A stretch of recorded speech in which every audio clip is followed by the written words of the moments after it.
Why?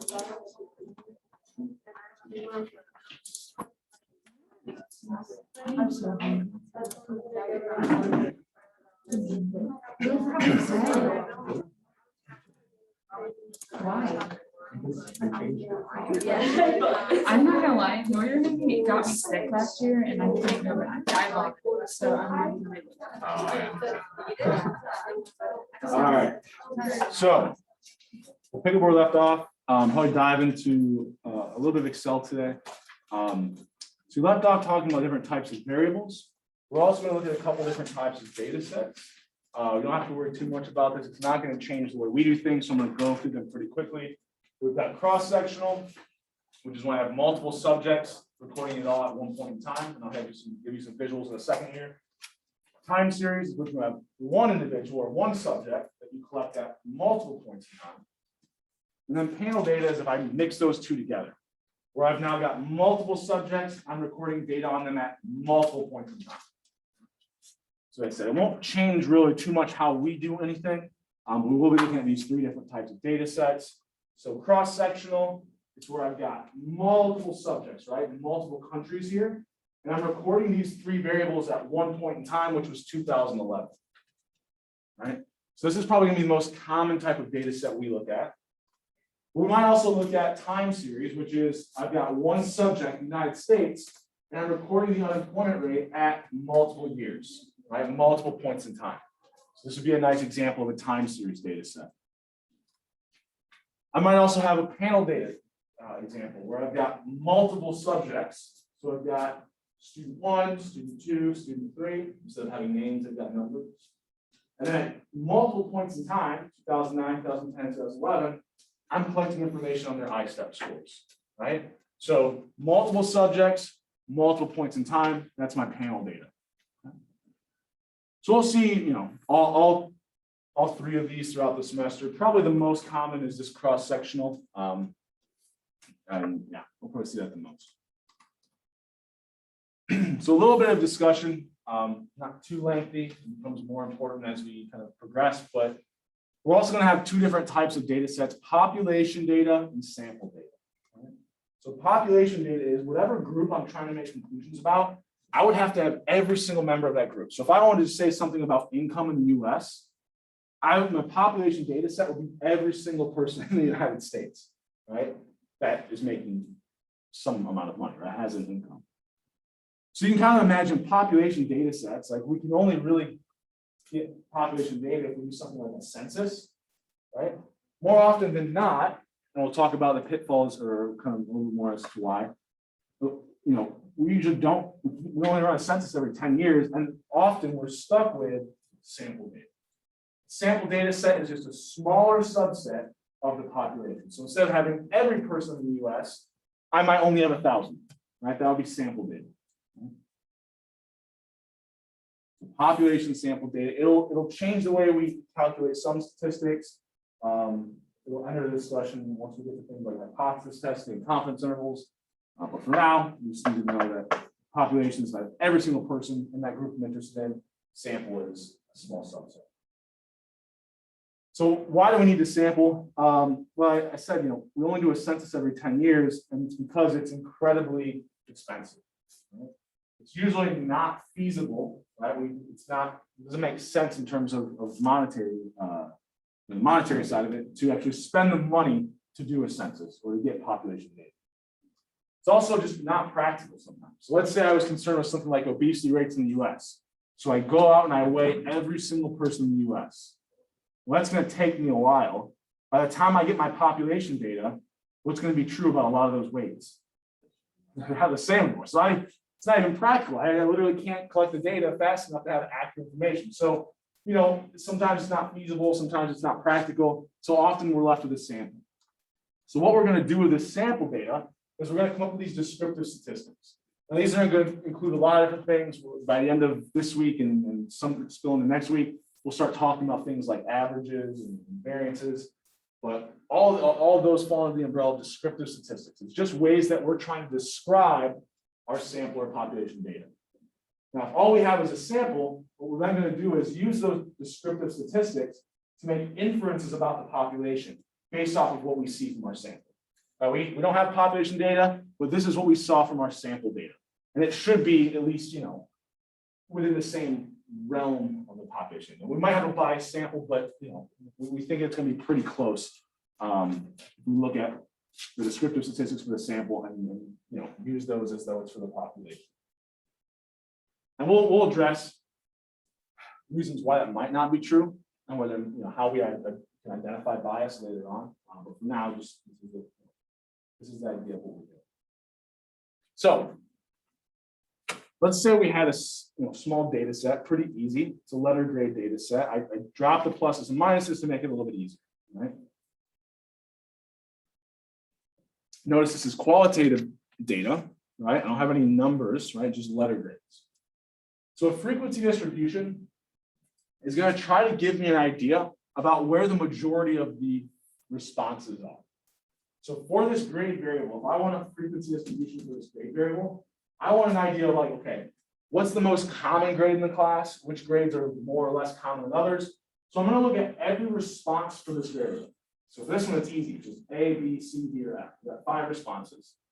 And I'm going to count the number of students who got an A. So it's 2, write that frequency down. The number of students who got a B, 3, write that number down. Keep doing that for every possible response. Once I have all 5 of them, this is my nice little neat frequency distribution. Okay? I don't have it today. I think I'll try to pull it in for Friday. We're doing some stuff in Excel. I put up an Excel file on Canvas already, but I'll do another one where, yeah, this was easy enough. We only had what? 7, 8, 9 people. I can do this by hand. Well, I have a data set where I've got every grade I've ever given in my stats courses. I've got like 1,000 students. I don't want to go through every 1,000 students and have to count these up, right? So there's ways in Excel that we can have Excel do that for us. Because yeah, when we have these large data sets, we don't want to do this by hand, right? But that is the general idea. Like you could do it by hand if you had to. It's just, it would take a long time. So, we can kind of quickly see here, okay, B is the most common grade. Looks like there's a, equal number of people kind of right above and right below that. And it's less likely we see people kind of do poorly in this course. So it gives a nice quick idea of what this distribution in this class looks like. We could then plot it. We have a marker that works. Just use this in the class. There you go.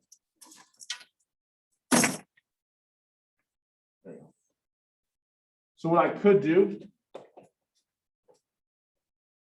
is put frequency on my y-axis and then just start to think about, okay, how many A's, B's, C, D's, and F's are there? And then just start plotting out my frequencies. So for A's, there were 2. Right? What was the frequency for B? 3. Frequency for C was 2. And then 1 for D's and F's, right? And now I've got a nice visual of, okay, the majority of the grades look like they're kind of, at a B or right to either side of it. And it's not that interesting with a class of 9 students, but it's more interesting right when I start to get larger data sets. Okay. Any questions on that? Should be too bad. So if I then want to turn these frequencies into like the fraction of students who get A's. So let's say I had a class of 10 and 3 people got A's, right? I want to turn the fraction of students that got an A, 3 over 10, right? So what did I do there? All I did was take the frequency for A's and divide it by the total number of students, or the total number of observations in my data set. So once I have my frequencies, we can create relative frequencies. All we're going to do is take each frequency and divide it by the total number of observations, right? And then I basically turn my frequencies into like, what fraction of the data is this response? What fraction of the data is this next response? So on and so forth. So I went back and used that Cubs roster data that I showed you last class. And I looked at all the different positions on that team. And then added up those frequencies. And every player should have been counted at one position. So when I add up those frequencies, I should get the total number of observations. So I've got 25 players on this team. I've got, the frequency of each position. If I want to turn these into the fraction, right, or a relative frequency, what am I going to do? I'm just going to go through and divide all these by the total number of observations, 25, right? Now I've got my relative frequencies here. What's the highest relative frequency I could ever see? Pretty boring data set, right? But yeah, everything was the exact same response. Everyone was a pitcher on the team, 25 over 25, one. What's the lowest I could ever see? What's the lowest frequency I can see?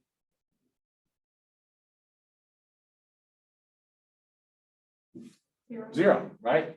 Yeah, something can't negative happen, right? It can't like you can't have something happen. I mean, very lowest it is that it just doesn't happen, right? So the lowest frequency you could ever see is 0. 0 over any number of observations is 0. So our relative frequency should be between 0 and 1, right? But you can kind of see it's kind of nice here. So, okay, the proportion of the data or the portion of the roster that is a pitcher is about 0.52. So the fraction of players that are pitchers is about 0.52. If I add these relative frequencies up, what should they always add up to? Someone said, I think, 1. Because what's in the numerator?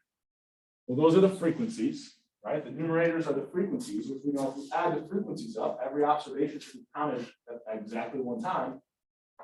The numerators add up to the total number of observations, and then the denominator is the total number of observations. So I'm always going to get 1 when I add up my relative frequencies. If I don't, I made a mistake somewhere. Right? I go back and figure out where I'm in this mistake. So it's kind of weird. We don't usually talk. So these relative frequencies are kind of like proportions, which we'll talk more about later on in the course.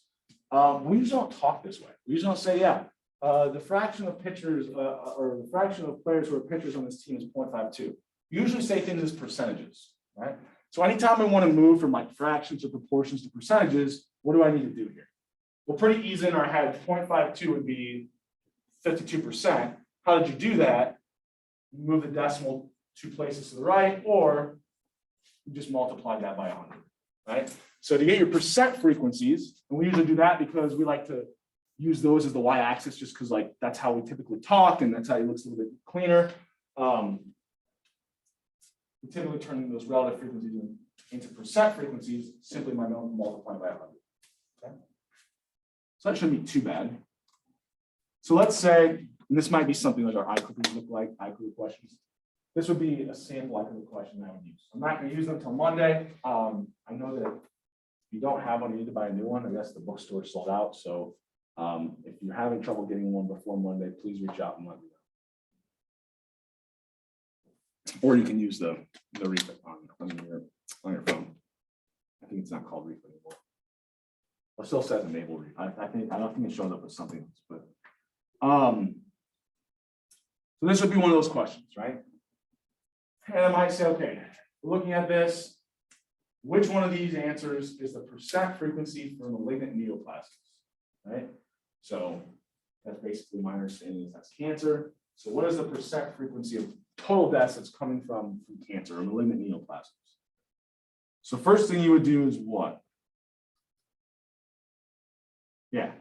Take 4 million, like that number, about like over 60 million. Yep. And multiply that. Yep. And in your head before, and this is like, I always try to do this when I'm going through questions, because this is how you should approach statistics problems, in my opinion.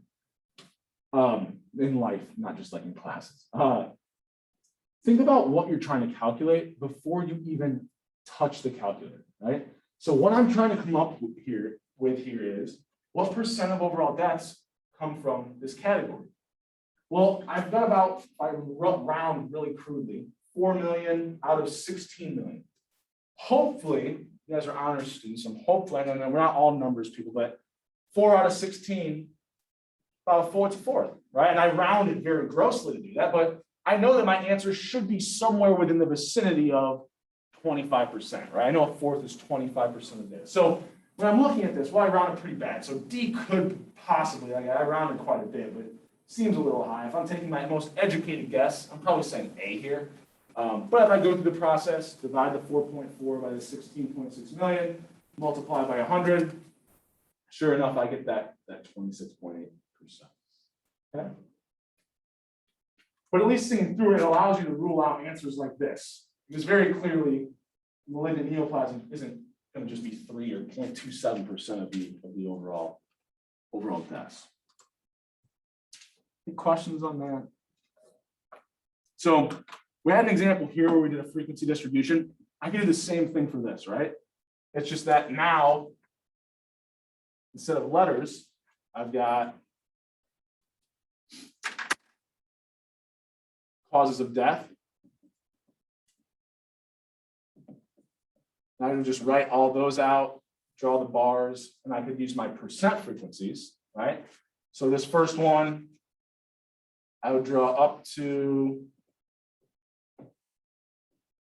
percent frequency, 32%. The next one, what, 26.8%. And I could plot them in the exact same way.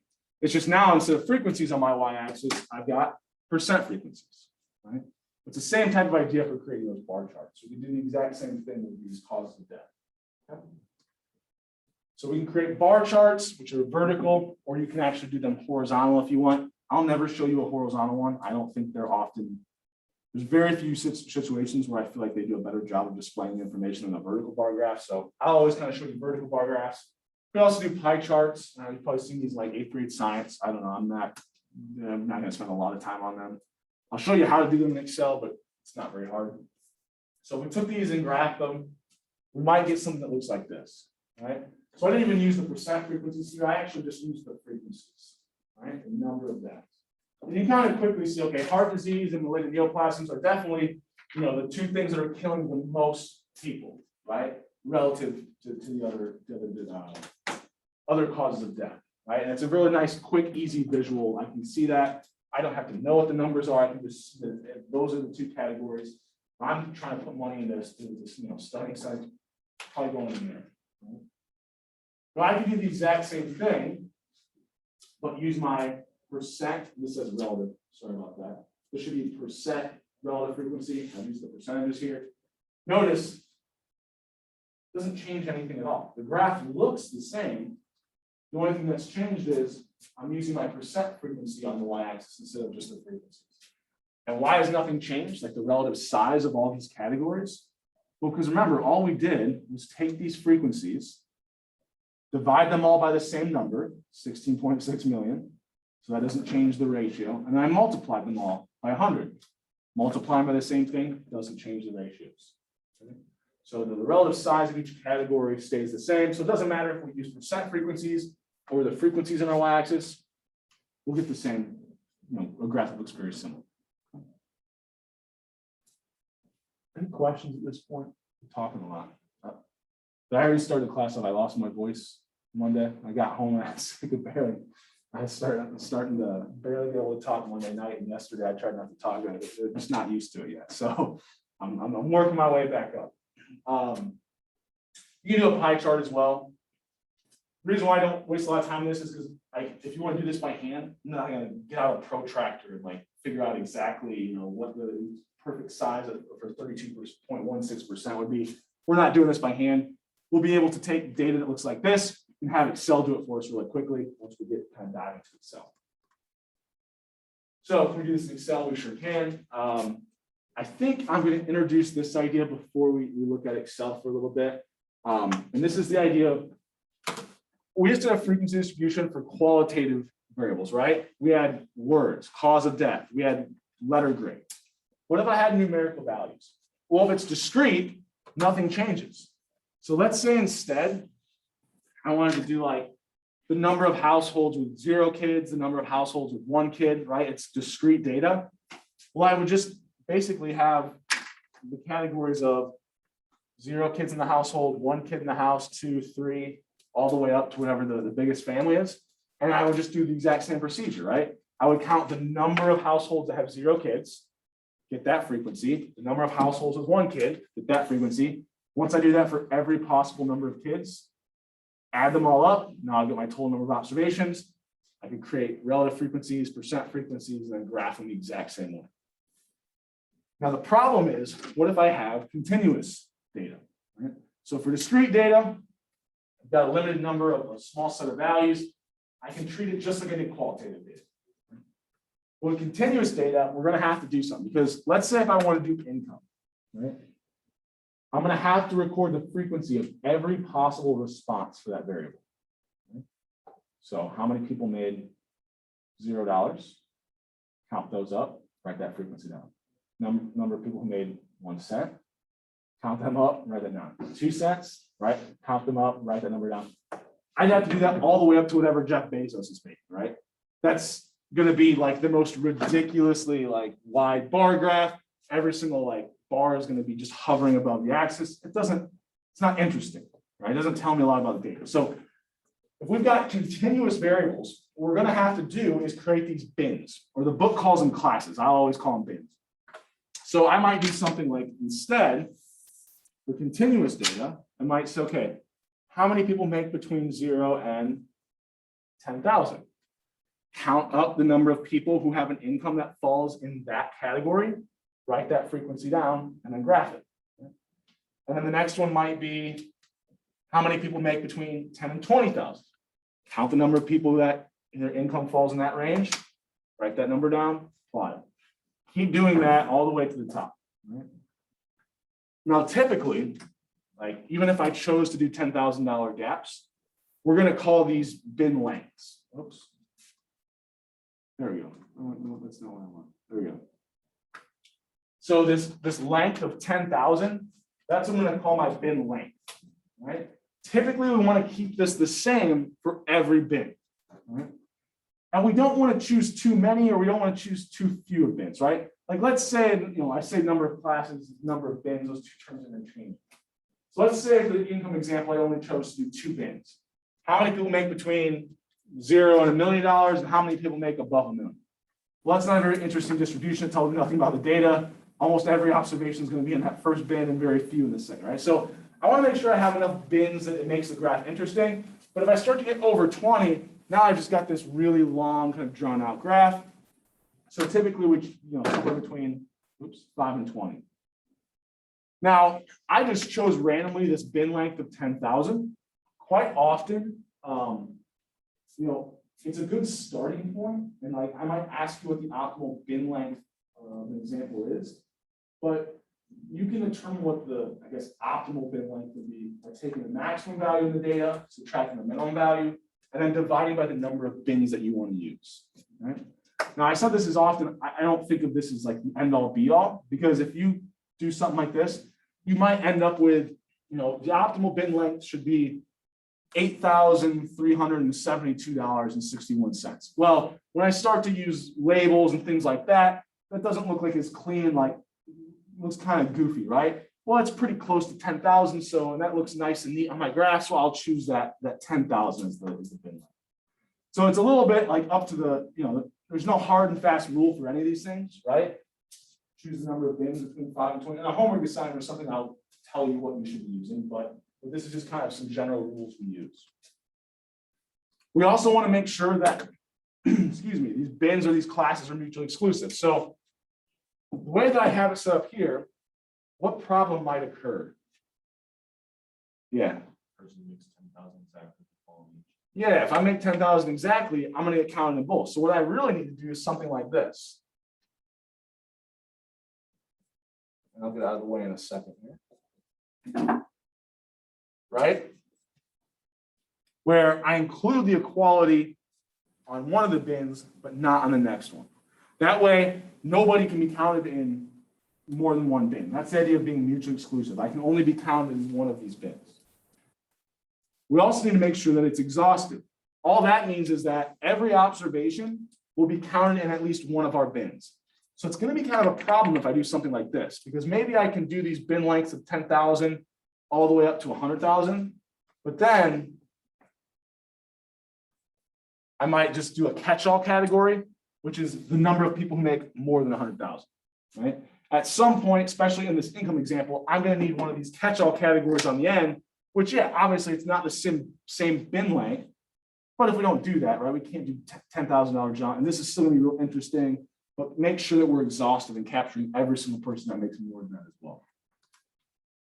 And then, like I said, we generally want to try to keep these bin lengths the same.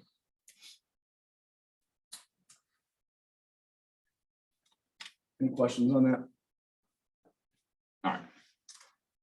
So I've got some like a sample question. I don't really want to waste time on this. I think I just want to jump right into Excel and finish the last half of this class. We'll do some Excel work. And I'll probably cut and create like its own video of the stuff I do in Excel, cut it out of the lecture after today. All right, so if we go to our Canvas page and you go to Files, I created this in-class data folder. It's got enrollments blank and enrollments complete. So the complete one is hopefully like what we'll end up creating in class by the time we're done. And the blank one is where we're going to start. All right, so if you want to follow along, I would click on the blank one and we can kind of build this out together. So I've got the blank one here. I'll walk us through a little bit. So this entire thing is called a workbook, right? An Excel workbook. And then we've got different worksheets here at the bottom. So these little tabs, these are my worksheets. This one I think was called like sheet 3, and I renamed it in an earlier class. So I think if you open it up, it should look something like this. So let's go to the Indiana one to start out with, okay? You can kind of see, I already have a little bit of work set up. And actually, we'll probably end up deleting these and we'll reproduce them. But so you can kind of see, I've got this here, but the data set itself is just different Indiana universities, their total undergraduate enrollment, and then obviously they're all from Indiana here. So the state's the same. The original one has a bunch of different states, and I'll kind of show you that here in a little bit. But let's start out with Indiana. All right. So here's my data set. And the way that we talk about things in Excel is every cell has a reference. All right. So let me zoom in on this a little bit, make it a little easier to see. So this cell, for instance, here is cell C2, right? That's the reference that identifies this cell. So what I can do is in Excel, right? Anytime I want Excel to do something for me, I put an equal sign, right? So I put equal sign, I can have it do math, right? It's okay, what's 10 out of 45? Right, 10 divided by 45, I hit enter, Excel does the math for me, right? It also has built-in functions, but I can also use these cell references. So if I put equal sign and then say, okay, look, I want Excel to put the value that's in cell C2 right here. Instead of copying and pasting it, I'm going to click on that cell. And now anytime there's a change made to cell C2, this cell would update as well, right? Because it's always going to be saying, put in this cell, whatever's in C2. So I hit enter, sure enough, works out. Now, what if I drag this down? It'll copy. How come it doesn't put the same number when I'm copying? Well, anytime you have a cell reference and you copy and paste it in Excel, it uses a cell reference, but it updates it by however many rows or columns you are away from the original cell that you copied. So notice C2 has now become cell C6 because I moved it down 4 rows. Okay. So if you don't want that to happen, we're going to do something called freezing cells. Right? So in front of the row and the column identifier, I'm going to put $signs. Right? That will freeze the cell. So using $signs will freeze the cell. Now when I drag this down, copy it down, the cell reference doesn't update. These are all just some basic Excel stuff. So if some of you are good at Excel and this is boring, I apologize, but we're starting like we have no knowledge, right? So that's useful. Okay. Let me get rid of these so I can show this to you so it doesn't get confusing. So let's say I didn't have it frozen. If I highlight the reference that I want to freeze, a nice little shortcut, and this will come in handy, we can do some things later on in the semester.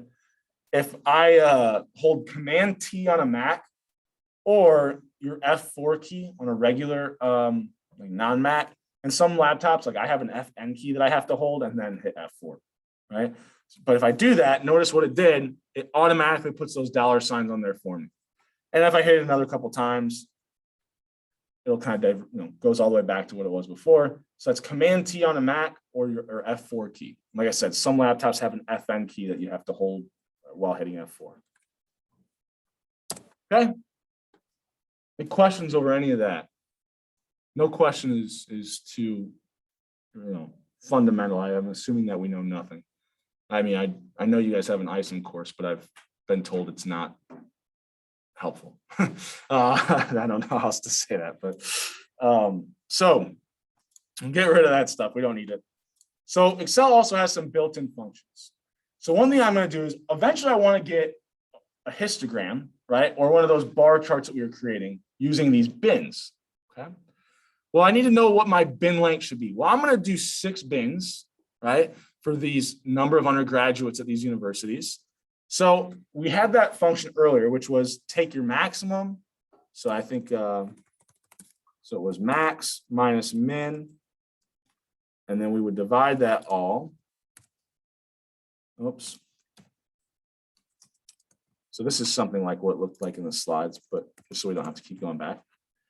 So I need to find my maximum, my minimum, and choose the number of bins. Well, I've chosen that for us, so that's easy enough. Excel has built-in functions. So one of them is equals min, and then you put a parenthesis.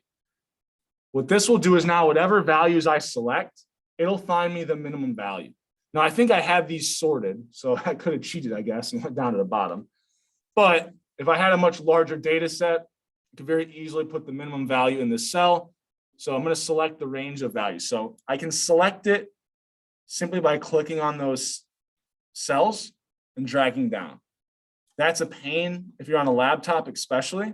So what you can instead do is click on the very first cell, hold Control and Shift, and then hit the down arrow. And on a Mac, that's Command. Anytime I say Control, if you've got a Mac, it's probably the same thing, but Command. So Command Shift down arrow if you're on a Mac. Just a nice shortcut. It takes you to the bottom of the data set, and you don't have to worry about dragging down. Okay. So once again, that was just click on the very first cell, Control Shift or Command Shift on a Mac. As you're holding those down, also hit the down arrow. Okay. Anybody issues with you getting it?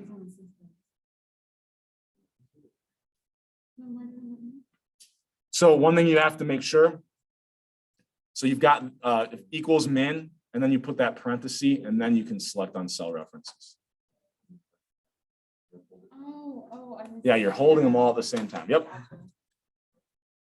So then we hit enter, and now we've got the minimum value. So we've got something similar we can also do, find the maximum, equals max. Click on that first cell, Control Shift, Command Shift on a Mac, hit the down arrow, right? Same exact thing. We just use the max function instead of the min function. Okay. Any questions up to this point?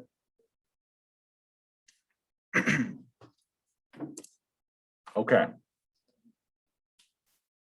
Notice anytime you see values in these cells, it's going to show you the number. But if you double click on it, you can see the formula that's behind it, or you can see the formula up here in this formula bar as well. And if it's easier for you, you can make changes up here. I just always click on the cell so you guys can see it a little easier. So then I just want to do some math, right? I want to take my maximum value. So I click on that, equal sign, click on my maximum value, subtract the minimum value, and divide by the number of bins. Now I forget why it's doing this to me, so I'm not going to be able to click on this because my box has gotten wider. So what is that? I3 is where that number of bins is at. Hopefully your computer doesn't do that. There's some setting I have to go change, and I have been too lazy to do it. And that gives me my optimal bin length. Well, this seems crazy. Why is my bin length 72,000? That's like my maximum value. What did I do wrong here? Yeah, right. Even in Excel, we have to worry about order of operations. Whoops. So I need to make sure that I use parentheses in order to make sure my order of operations is working correctly. This will become annoying sometimes in Excel because you'll have a bunch of parentheses in the cell, but that we do have to make sure that we are paying attention to that. Okay, 12,000. Makes a little bit more sense, right? Now, oh, why does that still not make sense? I thought I had a different value. Max minus the min divided by, okay. So I kind of get this. Why is that different than what I had before? Oh, no, it's not. So I've got my optimal bin length here, okay? So if I used this, right, I had some things entered in this cell, so I'm going to delete these, right, to kind of show you what I did there, okay? So I already had the labels created because I didn't want to sit here and have to type them out, and we'll see why when I graph those, it's just nice to have those in there. So the very first bin, I want to count the observation if the enrollment at that university is 279 students or higher, but still below 12,347 students. Right? So I'm going to start putting the minimum and the maximum of each bin in here. I could type this out, but that's going to be kind of a pain.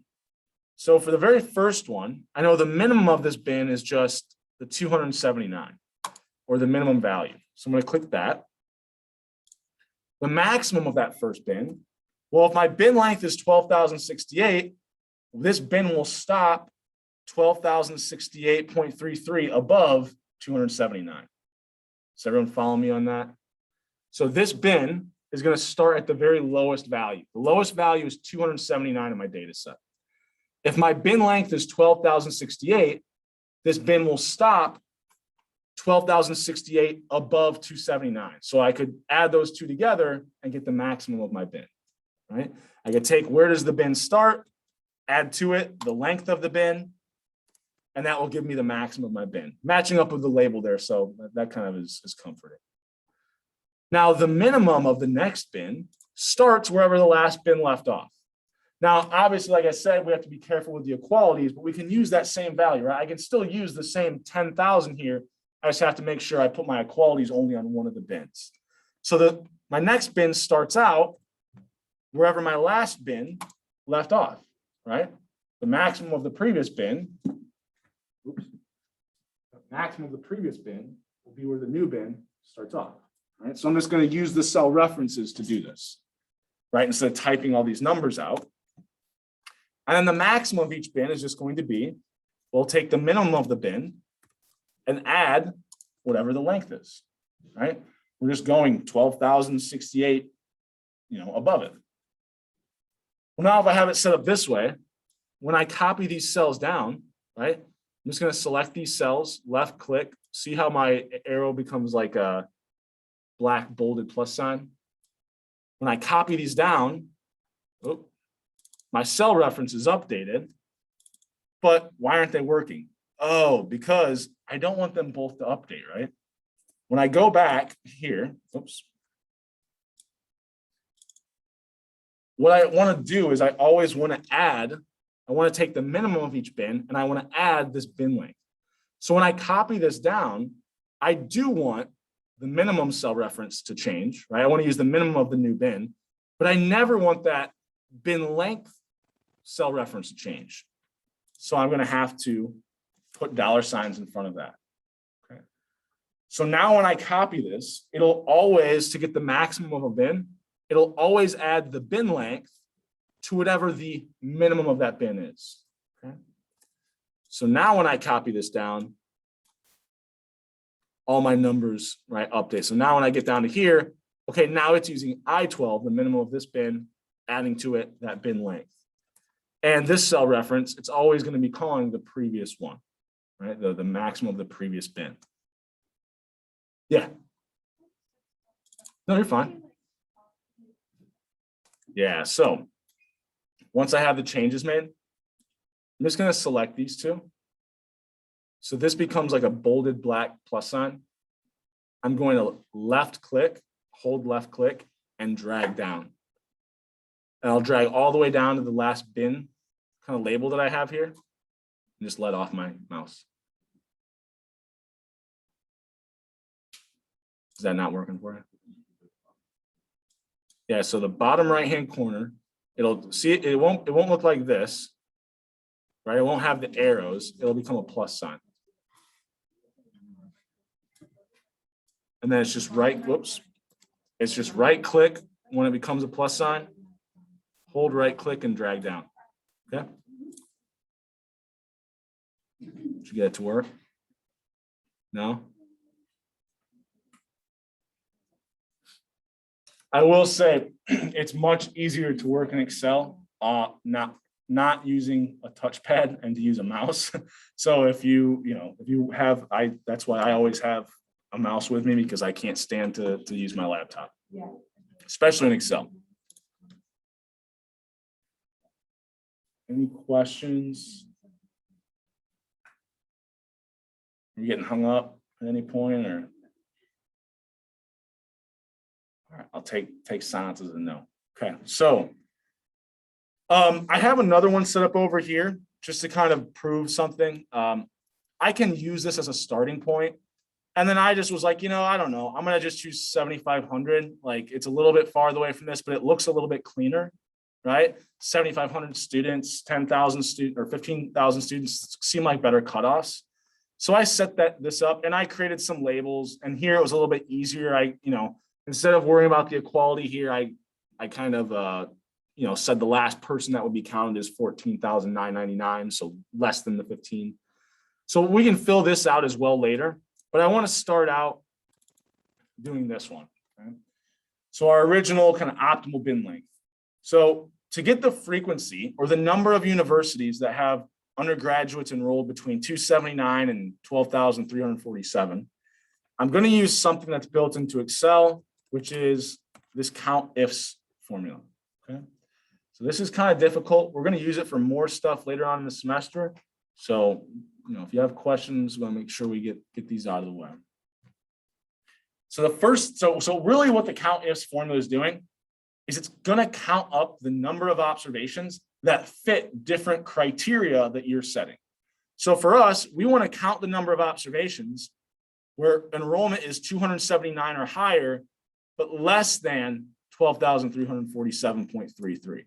So I could go through and do that by hand, right?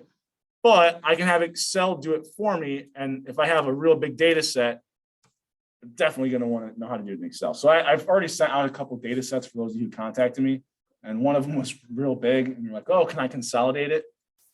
Well, I'll show you some things as we work through this week. It doesn't matter how big the data set is. Everything's exactly the same. So for instance, we need to select the criteria range. So I need to select the range of data that Excel is going to go through and count, right? So I'm going to go over here and I'm looking at the undergraduate variable, right? I'm counting it if it's greater than 279. So I select the very first one, Control Shift or Command Shift on a Mac, hit the down arrow. Notice it automatically puts in, oh, get out of the way. It puts in the range that it just selected. So it's a lot easier than dragging it all the way down. And if you've got 8,000 observations, it's the same thing. Control Shift, hit the down arrow. It'll select the entire range of values for you.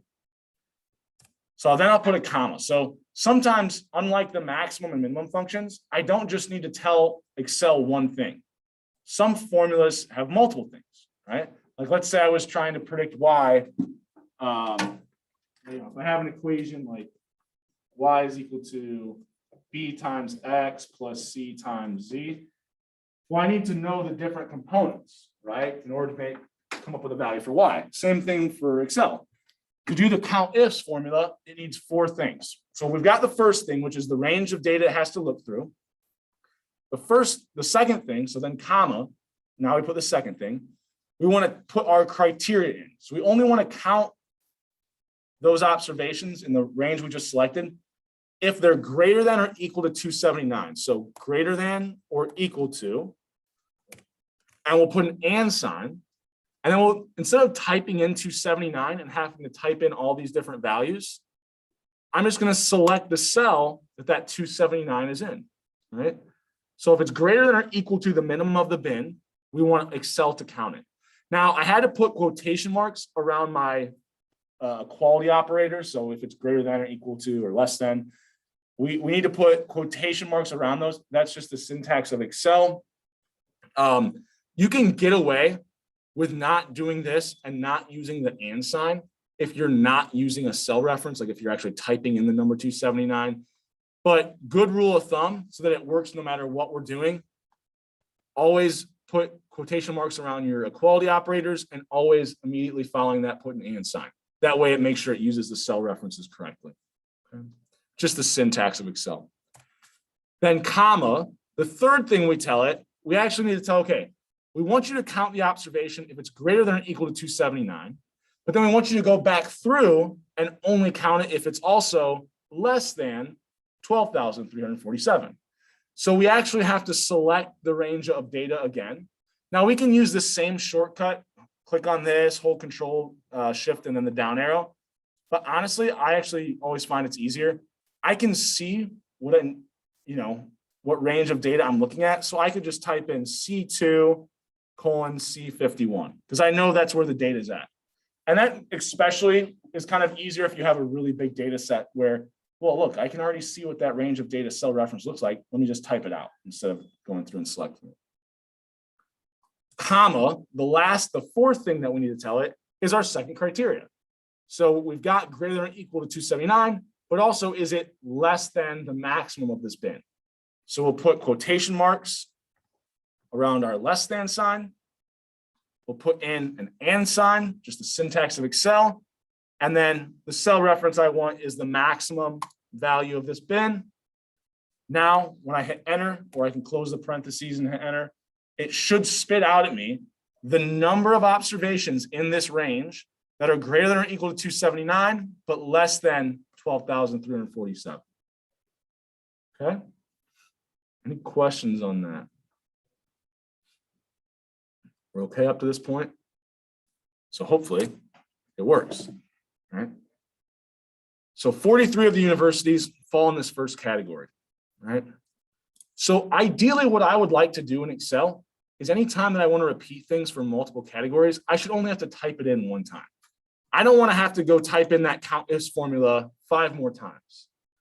So let's think about, if I copy this down, in the next bin, I don't want to use the minimum and maximum of the first bin. I want to use the minimum and maximum of the second bin. Well, these cell references will actually update. If I move them down one row, they'll update to they'll update to I and J8, which would be what I actually want.